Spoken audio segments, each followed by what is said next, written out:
Olá, meus irmãos, a paz do Senhor, seja muito bem-vindo ao canal A Bíblia Responde Oficial.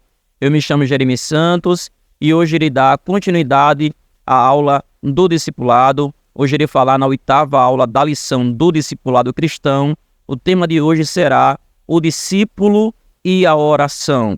Você vai aprender a importância da oração e por que Jesus ensinou esta oração aos seus discípulos. O texto bíblico está no Evangelho de Mateus, capítulo de número 6, o verso de número 9 ao verso de número 13 e o verso de número 16 ao verso de número 18. Eu quero que você medite comigo esse texto bíblico. Portanto, vós orareis assim: Pai nosso que está nos céus, santificado seja o teu nome.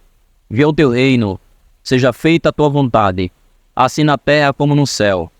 O nosso de cada dia nos dá hoje. Perdoa-nos as nossas dívidas, assim como nós perdoamos aos nossos devedores. E não nos conduza à tentação, mas livra-nos do mal, porque teu é o reino, o poder e a glória para sempre. Amém. E quando jejuardes, não vos mostreis contristado como os hipócritas, porque desfigura seus rostos, para que aos homens pareçam que jejuam. Em verdade vos digo que já receberam o seu galardão. Tu, porém, quando jejuares, enche a tua cabeça e lava o teu rosto, para que não pareceres aos homens que jejuas, mas é teu Pai que está em secreto, e o teu Pai que vem em secreto te recompensará publicamente. Esse texto bíblico é o texto que exatamente é o momento que Jesus ensina aos seus discípulos a orarem de uma forma correta. Lembrando que o Evangelho de Mateus, capítulo de número 6, mas também se a gente ler o texto do capítulo de número 11 do Evangelho de Lucas, ele deixa um detalhe muito interessante. Ele diz que quando Jesus estava orando, um discípulo chega para Jesus e diz: Mestre, nos ensina a orar da mesma forma que João Batista ensinou os seus discípulos. Foi a pedido do discípulo, Jesus agora ensina esta oração, que tanto é escrita no Evangelho de Lucas, capítulo de número 11, como também escrita no Evangelho de Mateus, capítulo de número 6. Então, esta oração que Jesus ensinou é uma oração ensinada para os seus discípulos, ou seja, é uma oração, de fato, do seu discipulado. Então, todo discípulo que aceitou Jesus como seu Salvador, ele deu esta oração para que ele possa exercer. Lembrando que, antes de Jesus ele ensinar esta oração, ele deixa algo muito interessante, como era a oração dos fariseus. E a forma que Jesus ensinou os discípulos a orarem foi para que eles não copiassem, não fizessem a forma que os fariseus usavam de maneira errada a oração. Se a gente lê o Evangelho de Mateus, capítulo de número 6, e a partir do verso de número 5, você vai ver exatamente o momento que Jesus fala sobre a oração dos fariseus. E daqui a pouco eu vou entrar dentro da cultura da época e você vai entender por que Jesus estava dizendo a seus discípulos que eles não poderiam orarem da mesma forma que os fariseus faziam. Leia comigo o Evangelho de Mateus, capítulo 6, a partir do verso de número 5. E quando orares, não sejais como os hipócritas, pois se comprazem orar em pé nas sinagogas e às esquinas das ruas, para serem vistos pelos homens. Em verdade vos digo que já receberam o seu galardão. Mas tu, quando orares, entras no teu aposento e, fechando a tua porta, ora teu Pai que vê o que está em oculto, e teu Pai que vê o que está em oculto te recompensarás. E orando, não useis de vãs repetições, como os gentios, que pensam que por muitos falarem, serão ouvidos. Então Jesus, nesse texto bíblico, ele ensina exatamente aos seus discípulos que eles não deveriam fazer o que os hipócritas fariseus eles faziam. É interessante a gente dar uma visão na cultura, porque a cultura da época diz o seguinte: escute isso aqui. Os judeus devotos tinham momentos especiais para orar. Com o passar do dia, as horas de oração eram a terceira, a sexta e a nona. Quer dizer, às 9, às 12 e às 3 da tarde. Em qualquer lugar que estivesse, o judeu piedoso tinha a obrigação de orar ao cumprir-se exatamente essas horas. Evidentemente, podia lembrar-se genuinamente de Deus ou limitar-se a uma simples formalidade. Então, isso aqui era a cultura da época. Os judeus piedosos, perante um dia, ele tinha 3 horas certas para ele orar a Deus. Existiam alguns judeus que faziam por simplesmente uma formalidade, mas judeus que eram piedosos, ele pegava esse momento de oração para buscar a presença do Deus de Israel. E essa eram as horas específicas, as 3, que era a terceira, a sexta e a nona. A hora terceira do dia era equivalente a 9 da manhã, a hora sexta era equivalente ao meio-dia e a hora nona era equivalente a 3 horas da tarde. Quando a gente olha a Bíblia Sagrada, percebemos que, de fato, a Bíblia apresenta alguns momentos que alguns discípulos, em oração, buscaram a Deus exatamente nesse horário. Se a gente lê Atos capítulo de número 3, versículo de número 1, a gente vai perceber que quando Pedro e João vai para o templo orar, quando ele cura, aquele paralítico, foi por volta da hora nona, ou seja, às 3 horas da tarde. Se a gente ler capítulo de número 10, versículo de número 5 do livro de Atos, nós iremos encontrar um homem chamado Cornélio, um homem que estava buscando a Deus em oração, um homem que era piedoso. Lembrando que Cornélio não era judeu, ele era gentil, ele era romano, até porque ele servia a guarda pretoriana do Império de Roma. Todavia, ele era um homem que buscava a Deus em oração, porque de fato era um cristão, e por volta da hora nona ele recebe uma visão de Deus, um anjo, dizendo que ele deveria buscar um homem chamado Pedro, um homem chamado Simão, que tinha um sobrenome Pedro. Ele começa a dar detalhes aonde ele deveria encontrar a Pedro. No dia seguinte, ele manda mensageiros aonde estava a Pedro. E por volta da hora sexta do dia, Pedro estava com fome. Ele sobe para o terraço da casa, porque a comida ainda estava preparando.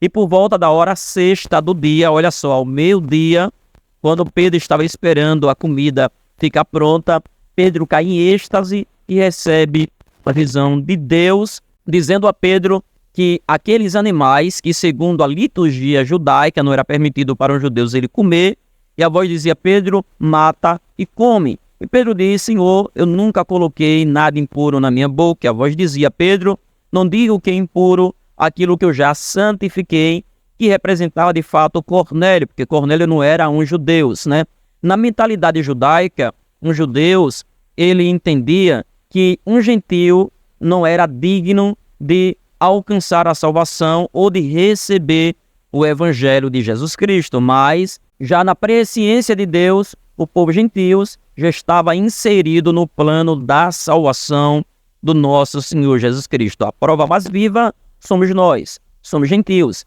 Então Deus, ele fez isto para mostrar a Pedro que Pedro não poderia condenar aquilo que Deus já tinha santificado. Então, quando a gente observa essa questão de oração, a gente entende que era algo muito importante no judaísmo, a questão da oração. A introdução da lição diz o seguinte: a oração é uma prática indispensável na vida de quem se aproxima de Deus e se torna discípulo de Jesus. Este discípulo deve manter uma vida de oração, porque o seu mestre deixou exemplo. Haverá momentos em que também será necessário uma oração junto ao jejum, ou seja, a consagração. Então, por que um cristão ele precisa orar? Porque Jesus, sendo ele Jesus, o Filho de Deus e também Deus, ele deu o exemplo da oração. Quando Jesus ele chamou seus discípulos, ele passou a noite toda orando. Em momentos ele estava no meio da multidão pregando a palavra e exato momento tinha hora que ele tentava, se ausentar da multidão e ir para o deserto passar um tempo em oração. Então Jesus ele deixou para nós o exemplo. Então, se Jesus ele orou demais, por que a gente não pode seguir este modelo como servo e discípulo do nosso Senhor Jesus? O primeiro tópico da lição fala o seguinte: o que Jesus ensinou sobre a oração e o jejum. A oração. Jesus orou, Existem algumas referências bíblicas que eu não vou citar aqui, até pela questão do tempo do vídeo, mas está no Evangelho de Mateus, capítulo de número 14, verso número 22 ao verso de número 23, entre outras referências bíblicas que eu vou colocar aqui no vídeo para que você possa acompanhar. Jesus ensinou aos seus discípulos a orar, conforme o texto bíblico que a gente leu do Evangelho de Mateus, capítulo de número 6. Muitos erroneamente compreendem que esta oração, ensinada por Jesus, deverá ser repetida palavras por palavras, como se fosse uma reza ou algo decorado. Não, de fato, Jesus está ensinando aos discípulos uma oração e a forma mais fácil dos discípulos entender como deveria ser uma oração foi a forma que Jesus ensinou. Isso aí era, de fato, o discipulado. Então, a oração tem este poder de proteger a vida daquele que está se comunicando com Deus.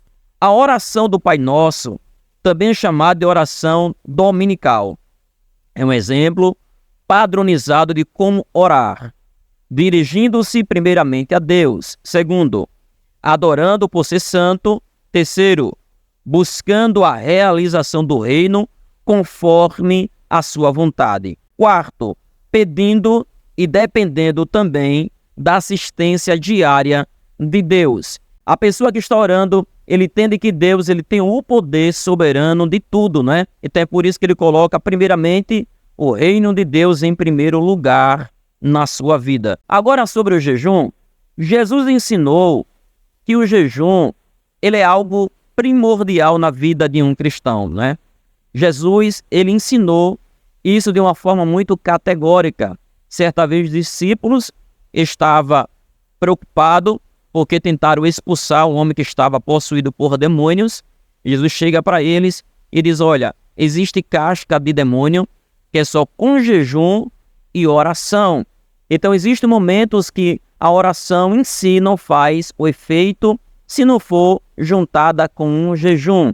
Então, o jejum é uma pessoa que precisa se abster, né, do alimento diário e ele entra em uma comunhão de oração, de consagração a Deus. Então, o jejum muitas vezes é preciso, não apenas para lutar, né, contra as potestades do mal, mas também para alcançar uma vida de consagração e de santificação ao Deus dos céus.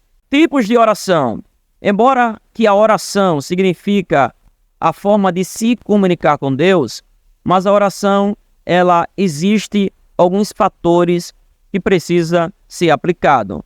Pode alguém estar orando, mas de uma forma que esta oração lhe conduza a uma confissão, ou seja, está confessando um erro, os seus pecados, buscando a misericórdia de Deus. Pode também estar orando de uma forma que esteja adorando, ou seja, a oração é de uma forma adoradora, louvando a Deus. Então isto pode também ser uma oração. A oração é um momento de comunhão, ele pode estar entrando em uma comunhão com Deus por meio da oração. Oração pode ser súplicas, pedindo a Deus a sua misericórdia, a sua graça em um momento de dificuldade, de calamidade. Oração pode ser intercessões. Você pode orar por um irmão, por um amigo, por inimigos, por pessoas que não querem o seu bem, mas você precisa interceder. Então, existe uma variações de orações. A oração é algo tão poderoso, é algo tão importante na vida de um cristão, que segundo conta uma história que a rainha da Inglaterra, certa vez, ela disse, não temerei a nenhum país que se levante contra mim com seus armamentos, porque assim eu terei poder de me defender e de revidá-lo.